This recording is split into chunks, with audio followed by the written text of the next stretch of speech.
Now, can you see the slide? Yes, sir. Yes, sir. Okay.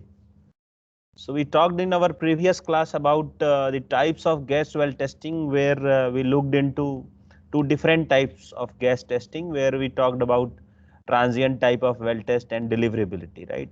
So in this lecture schedule, we'll be only focusing on the deliverability part. Now you look into this flow after flow test, where we talked about that the flow rate, the well is flown for a certain rate, and then the pressure was uh, waited for getting stabilized, right? Then once the pressure gets stabilized, then other flow rate, maybe it may be increased to certain flow rate Q2, and then we wait for the pressure to stabilize, right? In this way, 4 to 5 increment of flow rate is being tested for noting down the stabilized pressure, and this is how the flow after flow rate was performed. Similarly, in the extension or the modification of the test, which is not flowing the well for entire duration and waiting for the well bore pressure to be stabilized, rather we flow the well for certain time period, and then we shut in the well to get uh, to see the buildup, right? And then the buildup is given for certain period of time, and then again the well is flown at certain rate, at incremental rate, and then it was shut in, and then again it is flown for an again other interval of increased flow rate Q3, and then finally there was a large drawdown to see the pressure, stabilized pressure of the test, right? This is how this isochronal test is performed. And then we talked about modified isochronal test, where the time between the flow rate, right, and shut in remains the same, right? And the catch here is that we are not waiting for the well to get stabilized, as well as we are not waiting for the well to get uh, shut in completely, right, to achieve the initial pressure of the reservoir. So we will not wait for this, rather we have given certain time for the well to flow, and we have given certain time for the well to uh, shut in, right? So this time of shut in and well flowing will remain same, right, in each case. Okay, so this is how the model modified isochronal test is performed. Then we talked about how this gas well is different, which we have seen that this is a fluid property, and it is the high velocity near the wellbore which actually makes the difference. And we have seen that uh, at different pressure ranges, how the equations get modified. We talked about different zones where we should use P square approach, where should use MP and P approach, and we also seen that how we can estimate the value of MP or pseudo pressure using your trapezoidal rule that we have seen in our initial lectures. Then this is some part of earlier discussion that we talked about, where what is the pseudo pressure and how we incorporate that in your diffusivity equation that we talked about in our previous class. Then we have shown some of the steady state solutions, right? And then pseudo steady state solutions that will be required for getting the deliverability of the reservoir. And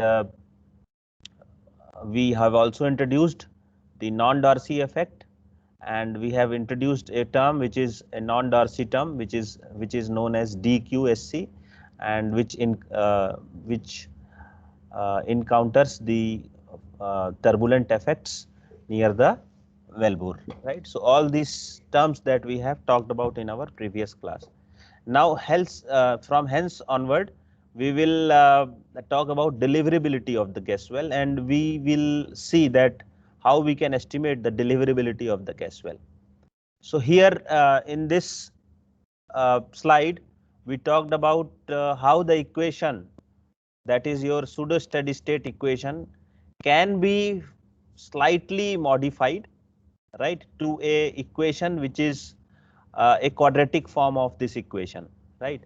So here you can see this MPR, that is pseudo pressure minus wellbore pseudo pressure, is given by A plus B, AQ plus BQ square, where A is this term and B is this term. B takes care of the non-Darcy effect, right? We can calculate D out of it.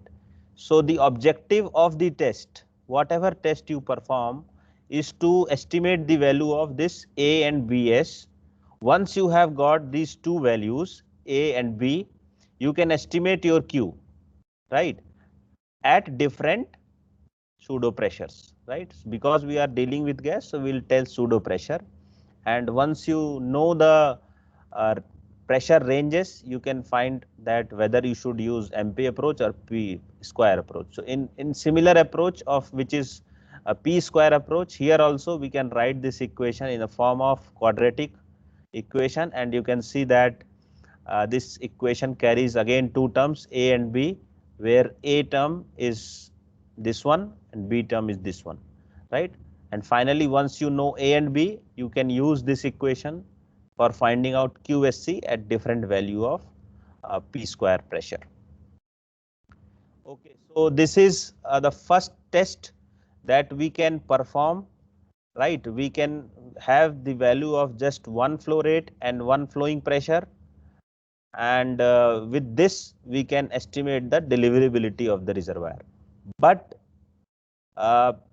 this is the case when we don't have any non-Darcy effect, right? That is the turbulent effect near the wellbore. So if you feel that there is a no turbulent effect, or if you are not considering at all that effect, then you can use this approach, right? That is single point approach, where you will have only one data and you can estimate the deliverability of the well. So here you can see that we have just written the same equation, that is the pseudo steady state solution equation in A, and if you have used this PWF equal to 0, right, that means atmospheric pressure, then you will see that you are flowing at the maximum rate, right, and your equation will transform in this particular equation. So this is A equation, this is B equation. Now if you divide A and B, you will get QSC divided by QSC max equal to 1 minus MPWF divided by MPR, right. So this is what we get. Okay. Now this equation can be further written as QSC equal to QSC divided by 1 minus MPWF divided by MPR, right. So knowing the PWF and PR, calculate MPWF and MPR, right. We have seen that how we can calculate using a trapezoidal rule. Okay. So this equation, that is this equation, will actually allow us to calculate QSC max, right. So once you get the value of QSC max, that is this value, you can estimate QSC at any value of pressure, right. So our objective is to get this, right. So how we can get this? But by performing a single point test. So if you can perform one test where you estimate the value of PWF and QSC, using this formula you can find out QSC max, right. So this is number one step that you will do, right.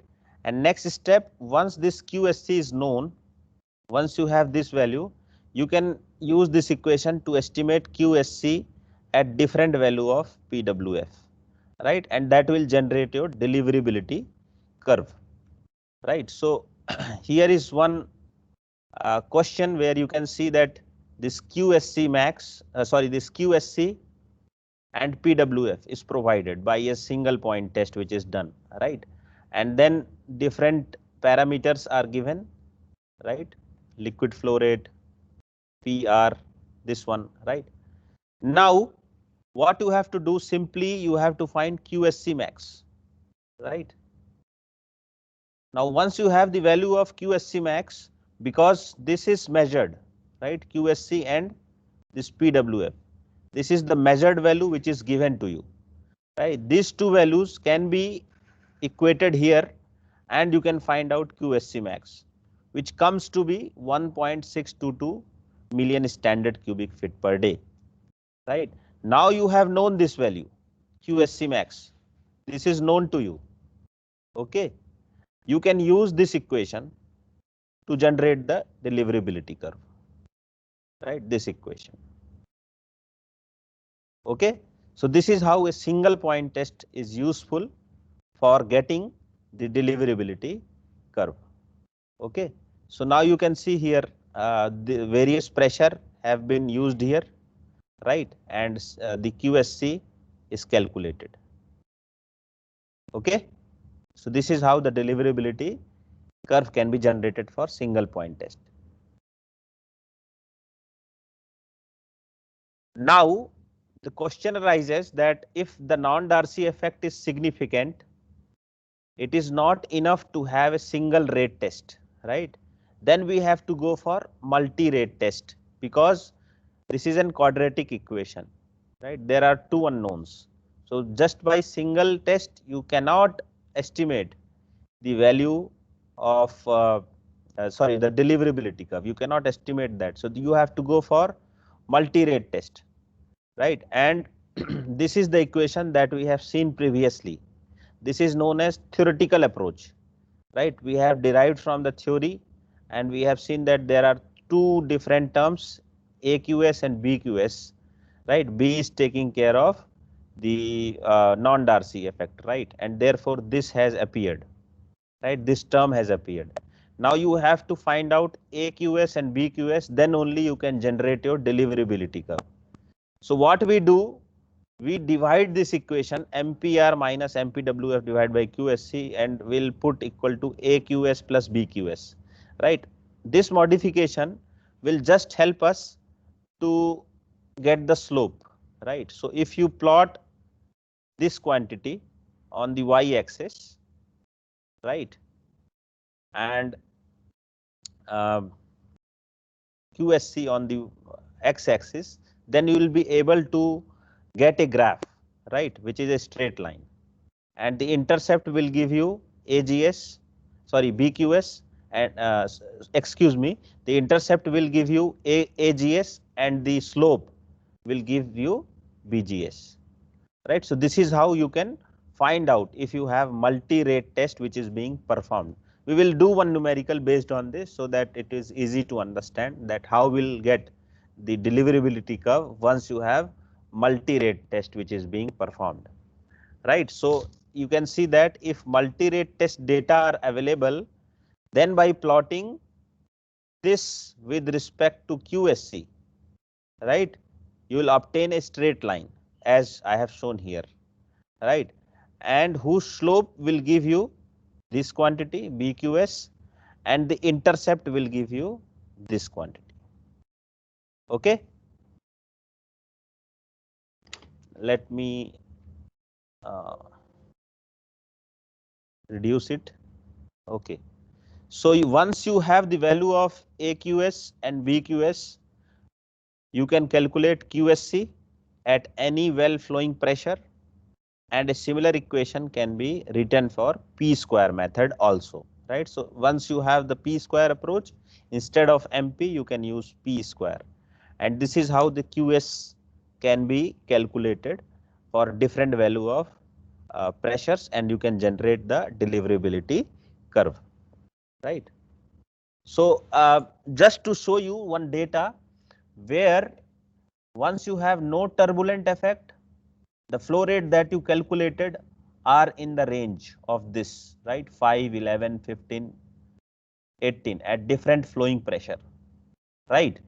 And once you have introduced your turbulent effect, right, that means with turbulence the flow rate reduces significantly. That is the effect of this DQS factor, DQ square factor, which is the turbulent factor, and which is added to the skin, right. So this has generated significant reduction in your flow rate, right. So that is why you cannot neglect the effect of turbulent near the wellbore. Now this is the other approach, right, which is the empirical approach in multi-rate flow test. Earlier what we have seen is the theoretical approach, right. Now there is another approach which is a result of many tests which is being performed in the well, and this is how this equation is generated, right? This equation is simply QSC equal to CS, right? Uh, in bracket MPR minus MPWF to the power n. Now here this CS is similar to AS in our previous equation, right? And N is taking care of the turbulent effect, right? So in the bottom, in the blue, you can see that if it is N is approaching 0.5, the turbulent effect is maximum, right? So you can look at this value of N. Now this QSC can be easily related with your flowing pressure once you know the value of N and C, right? So here it is Cp, here it is Cs, it's both are same, don't confuse in this Cs and Cp term. Let's assume this is C only, right? So our objective in a multi-flow test, 1 minute. Our objective in multi-rate flow test is to measure this quantity and this quantity. As we have seen in our previous equation, we have to plot MPR minus MPWF divided by Q with respect to Q, where we can find out the intercept and slope, right? So intercept is AGS and here it is BGS, right? Here also, if you reduce this in log scale, right? Log scale, similarly, you can find out the slope, and slope will give you N and intercept will give you log C, right? So this is how we can find out the N and C using the empirical relationship, and we can use that empirical relationship to generate the deliverability curve, right? So now let's see this particular example where this is one of the theoretical approach and this is the empirical approach, right? Now you can see at different flowing pressures, QG has been tabulated, right? From the some kind of flow test, these two values are measured, right? PWF and QG. Okay.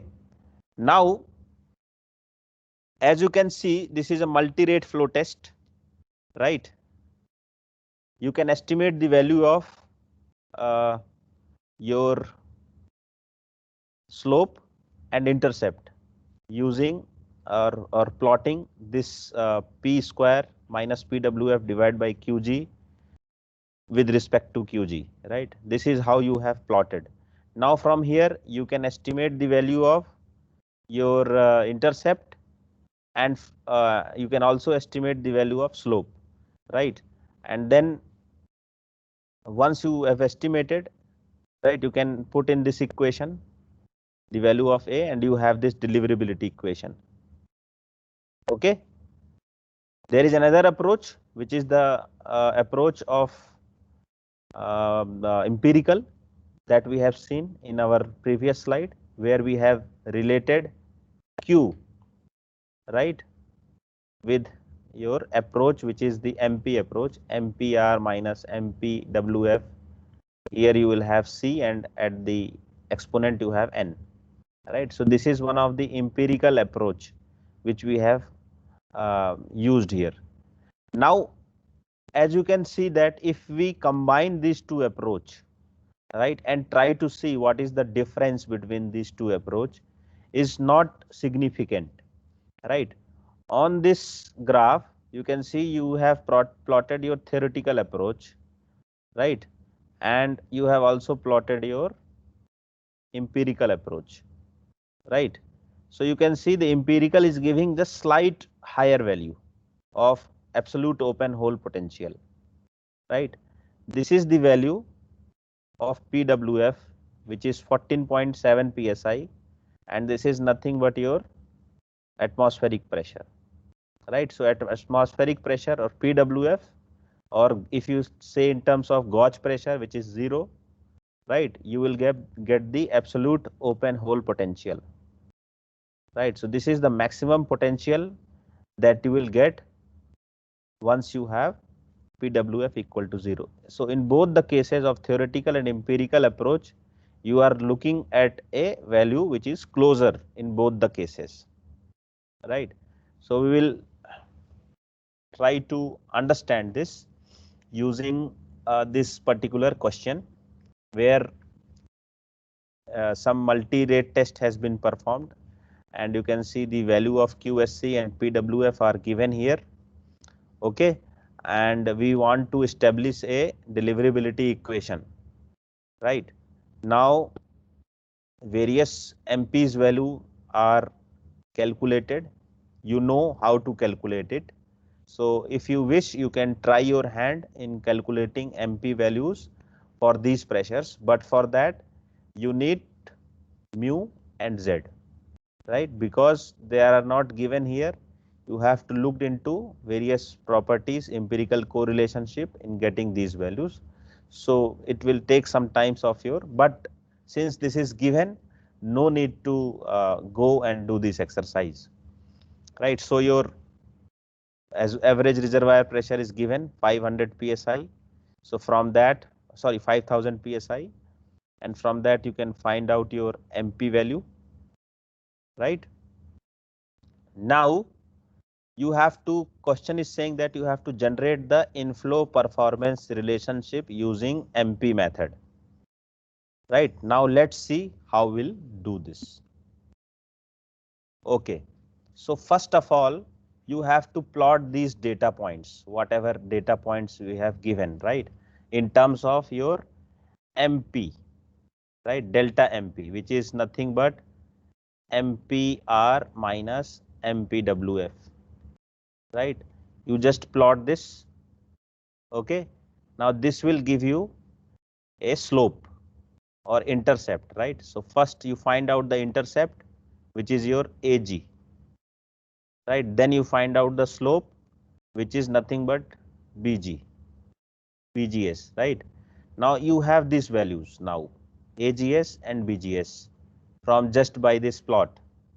Now once you have this plot, right, you can estimate QSC, right? Or you can relate QSC with your delta P, right? Now here, since you have related your QSC with delta P, if it is MP approach, here you just put MP square, sorry, MP, right? So you can relate your QSC with your MP, and that is your deliverability equation, right? If you want to find out the absolute open hole potential, you just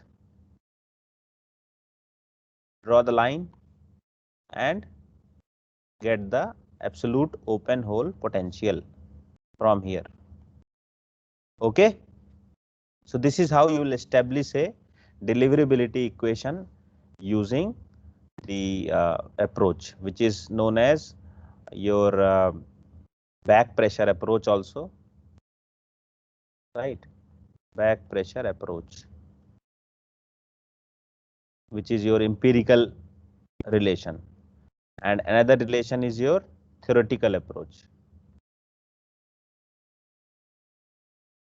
So this is what we discussed from your theoretical approach, right? We can also do this by back pressure approach.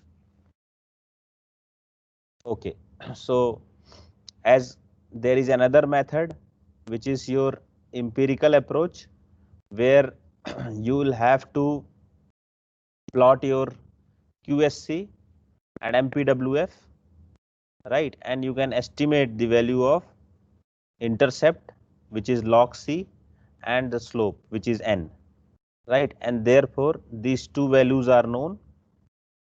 Okay, and once these two values are known, you can plot this in getting your deliverability curve, right? So you have the deliverability equation, you can use QSC values, right? You can use different pressure values to find QSC, and you can plot this, right? So once you plot it, you will see the empirical approach and quadratic approach, right? So quadratic approach is theoretical approach, which is giving you slight low value of absolute open hole potential, and the empirical approach is slightly giving. So this is generally in error of 5 to 6, 5 to 10%. Therefore, this particular range of change is acceptable. Okay, so the test that we are talking about just now is your conventional back pressure test, and the modification is your isochronal test, and then further the modification is modified isochronal test. So here we generally use this conventional back pressure test that we have just saw now is for high permeability formation, because once you start flowing the reservoir to get the value of PWF, we generally stabilize the well, right, for certain period of time, and that will take large time for you to establish the pressure that is stabilized, right. So if it is a high permeability formation, then the stabilization pressure time will be less, and if it is a low permeability formation, the time to stabilize the pressure will be very high, right. So particularly if you have low permeability formation, you cannot use the conventional back pressure approach that we have just talked now, right, because that is for high permeability formation. In high permeability formation, the stabilization is achieved early, right, but in case of isochronal test, uh, we generally do not flow the reservoir, as I have talked about earlier, for longer time, right, because the objective of flowing the reservoir for long time is to get the stabilization pressure, right. So generally this isochronal test is designed for low permeability formation, and the modified isochronal test is performed for extremely low permeability formation, right. So as I have said, this is the conventional back pressure approach, right. So we generally measure the flow rate and stabilized pressure from this, and then we use in our equation that I have talked about earlier, right, where we have seen conventional back pressure approach and theoretical approach, right. So the data coming out from this graph is used in your calculating the deliverability, right. So this is your flow after flow test, right. So the gas well deliverability test is called back pressure test, because they test flow against a particular pipeline back pressure, right, which is greater than atmospheric pressure. That is why we call it a back pressure test, right. So this is all about flow after flow test. Now we will go to your modified approach, right, which is your isochronal approach. Now here what it is shown is just what we have discussed in our previous case, right. That is your theoretical approach and empirical approach, but the modification is your isochronal approach, which is shown in the next slide, right. So this is your isochronal testing, right. So if you remember our isochronal testing, we flow the well for certain time and then we shut in, right, and we see the well again reaching a initial pressure. Then again we flow the well, right, and we see that the well will flow for certain time, pressure will reduce, and then we will again shut in. In next case, again the well is flown for some time. So this will do for some increments of flow rate, right, 4 to 5 increments of flow rate, and then there is a large drawdown, right. We will see that why we give a large drawdown in later part of this discussion, but here you just see that this is how a isochronal test is performed, right. Now as I said, this is performed for low permeability reservoir, low K reservoir. Why it is performed for low K reservoir? Because once you flow the well for certain time, right, here the time is fixed. In flow after flow rate, the time was not fixed. The flow rate can happen for longer time, right. And suppose if your well pressure has not stabilized for that period of time, then it will take long time for your test to happen, right. So this modification has been done, which is known as isochronal testing, right. So now in this isochronal testing, the flow rate time is reduced, right? And we are not sure that until this time the pressure gets stabilized. So the pressure may not stabilized till this time of flow rate T1, right? Similarly, in next case the pressure is not stabilized, right? In next case the pressure is still not stabilized. Okay, the pressure gets stabilized only in extended flow rate test, right? That is the last stage of isochronal test. Okay, so the objective of this isochronal testing is to obtain data for stabilized deliverability curve, right? We want to find out stabilized deliverability curve from this test, right? That is for gas well without flowing it sufficiently long to achieve the stabilized condition, right? That means we will not wait for so long to get the stabilized condition, right? Because if we will wait, it will take large time for us to test the well and to get the deliverability. The isochronal test consists of alternately closing the well until a stabilized or a very nearly stabilized pressure is reached, right? That means we will not wait for the well to get stabilized. If the pressure start stabilizing, we can close it and shut in for some time for next flow rate, right? The well is flowed at different rate for set period of time, right? Now the time is set here for set period of time.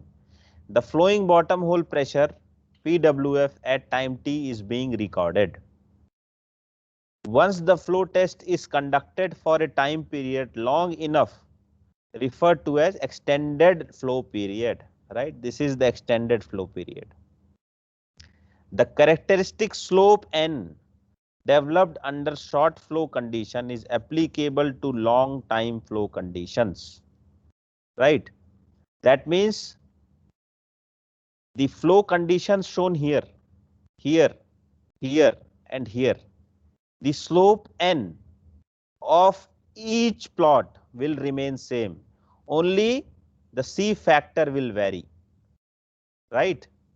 We will see that. We are talking about in terms of the back pressure equation that you have seen, right? In that back pressure approach we will just see that the slope 1 by n, right, is remaining constant for each plot, right? And the intercept will keep on changing. Hello, sir. Yes. Sir, can we continue in the next class because sir we have test from 12 onwards. You have a test. Which subject? So pipeline engineering 12 to 1. Okay, okay, no problem. So I will start from this isochronal testing in our Yes, next class, and we will yes. try to do some numerical based on this isochronal testing and modified isochronal testing. Okay. Okay, sir. Thank you, And sir. we will also schedule one test based on this unit 3. Okay. So let's close the discussion. If you have any doubt, you can ask me. Right. So what I suggest, you just read the back pressure approach and theoretical approach, right, and look at how you can calculate the C and 1 by n, right, that is the slope. Okay. So thank you for the discussion. Sir, please also stop the recording. Yeah, 1 minute.